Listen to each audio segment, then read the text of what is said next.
હું આજે 6:30 વાગ્યે હું ને મારો મિત્ર અખિલ અમે ચા પીવા જતા હતા ખોડિયારે. અમે આયલા જતા હતા એટલે એક્ટિવા લઈને બે છોકરીઓ સામેથી આવી અને અમે એની બાજુમાંથી નીકળ્યા તો એને અમને થૂક ઉડાડ્યું. એટલે મેં એને ઊભી રાખીને કીધું, મેં કીધું બેન આ રીતે કેમ તમે અમને થૂક ઉડાડ્યું?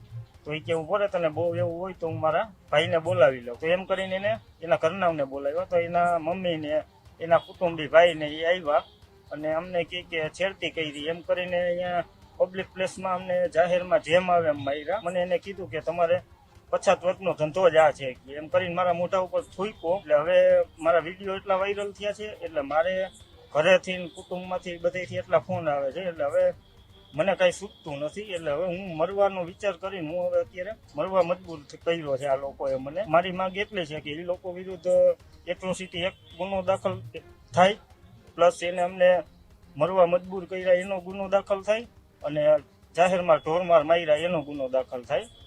હવે હું આવેશમાં આવીને હું ને મારો મિત્ર આ પગલું અમે ભરી છીએ, અમને મરવા મજબૂર કરેલા છે.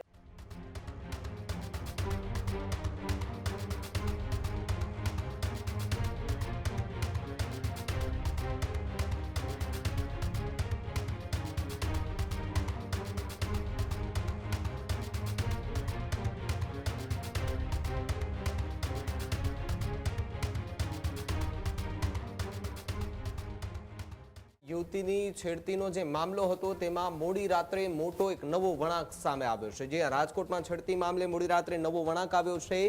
છેડતીના આરોપ સાથે મહિલાએ 2 લોકોને માર્યો હતો.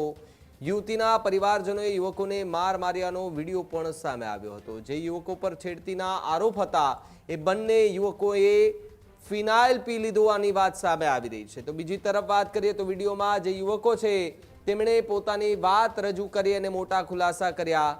યુવકોએ છેડતીના આક્ષેપોને પણ નકારી કાઢ્યા છે.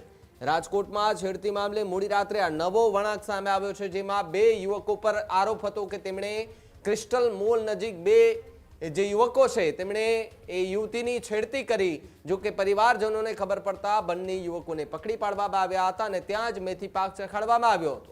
જો કે યુવકો વારંવાર કહી રહ્યા હતા કે અમે કશું કર્યું નથી, છતાં પણ અમારી ઉપર આ પ્રકારના બ્લેમ કરવામાં આવી રહ્યા છે, અમને ઢોર મારવામાં આવી રહ્યો છે.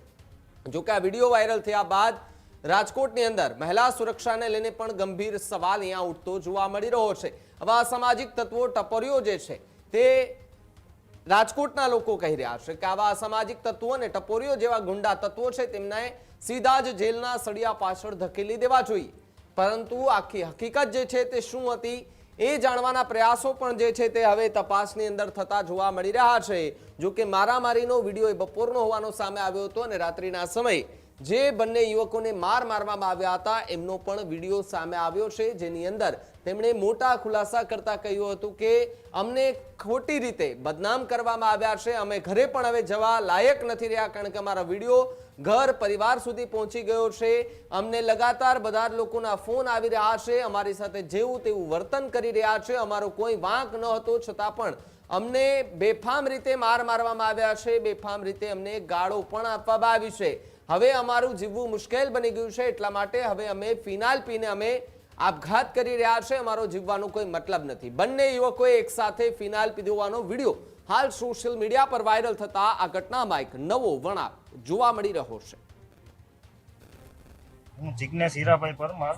હું આજે 6:30 વાગ્યે હું ને મારો મિત્ર અખિલ અમે ચા પીવા જતા હતા ખોડિયારે. એવામાં ક્રિસ્ટન મોલથી આગળ અમે આયલા જતા હતા એટલે એક્ટિવા લઈને 2 છોકરીઓ સામેથી આવી અને અમે એની બાજુમાંથી નીકળ્યા તો એને અમને થૂક ઉડાડ્યું. એટલે મેં એને ઊભી રાખીને કીધું, મેં કીધું બેન આ રીતે કેમ તમે અમને થૂક ઉડાડ્યું? તો એ કે ઉભો રહે, તને બહુ એવું હોય તો હું મારા ભાઈને બોલાવી લઉં. એટલે મેં કીધું એક કામ કરો, તમારા ભાઈને નથી બોલાવો, તમે પોલીસ સ્ટેશને જ ફોન કરો, આપણે PCR આવે એટલે સાહેબ આવશે, આપણે વાત કરી લેશું.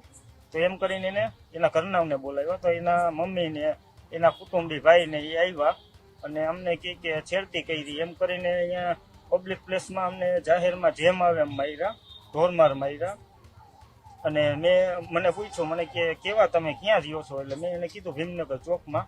તો મને એને કીધું કે તમારે 50 વર્ષનો ધંધો જ આ છે એમ કરીને મારા મોઢા ઉપર થૂક્યો અને જેમ આવે એમ ત્યાં મને પબ્લિક વચારે માર્યો જાહેર જનતામાં. એટલે મેં પોલીસ ફરિયાદ કરી છે. પોલીસ ફરિયાદમાં મેં લખાવ્યું છે. એટલે હવે મારા વિડીયો એટલા વાયરલ થયા છે એટલે મારે ઘરેથી ને કુટુંબમાંથી બધેથી એટલા ફોન આવે છે એટલે હવે મને કાંઈ છૂટતું નથી. એટલે હવે હું મરવાનો વિચાર કરીને હું હવે અત્યારે મરવા મજબૂર કર્યો છે આ લોકોએ મને. એટલે હવે હું મારી માંગ એટલી છે કે એ લોકો વિરુદ્ધ એટ્રોસિટી એક ગુનો દાખલ થાય, પ્લસ એને અમને મરવા મજબૂર કર્યા એનો ગુનો દાખલ થાય, અને જાહેરમાં ઢોરમાર માર્યા એનો ગુનો દાખલ થાય. હવે હું આવેશમાં આવીને હું ને મારો મિત્ર આ પગલું અમે ભરી છીએ, અમને મરવા મજબૂર કરેલા છે. ખેડૂત ભાઈઓ છે ખેતરમાં ડ્રોન ઉડાવતા હોય છે ત્યારે આપણે એક પ્રશ્ન સતાવતો હોય છે કે જે આપણે અત્યાર સુધી જીપીએસ ટેકનોલોજી વાળા ડ્રોન વાપર્યા છે, જેથી કરીને મોબાઈલ ટાવર છે અથવા તો હાઈ ટેન્શન લાઈન પસાર થતી હોય, કોઈ વૃક્ષો હોય, ત્યારે જે જીપીએસ ટેકનોલોજી વાળા ડ્રોન છે એમાં ટકરાય અને ટ્રેસ થાય છે. પણ એગ્રીવન લાવ્યું છે જીએનએસએસ ટેકનોલોજી ડ્રોન, જેથી કરીને એ ડ્રોન છે એ કોઈ જગ્યાએ ટકરાય નહીં, પોતાની રીતે જ ડિસિઝન લે છે ને મૂવ થઈ જાય છે, જેથી કરીને જીએનએસએસ ટેકનોલોજી ડ્રોન છે એ વાપરવાનો આગ્રહ રાખો.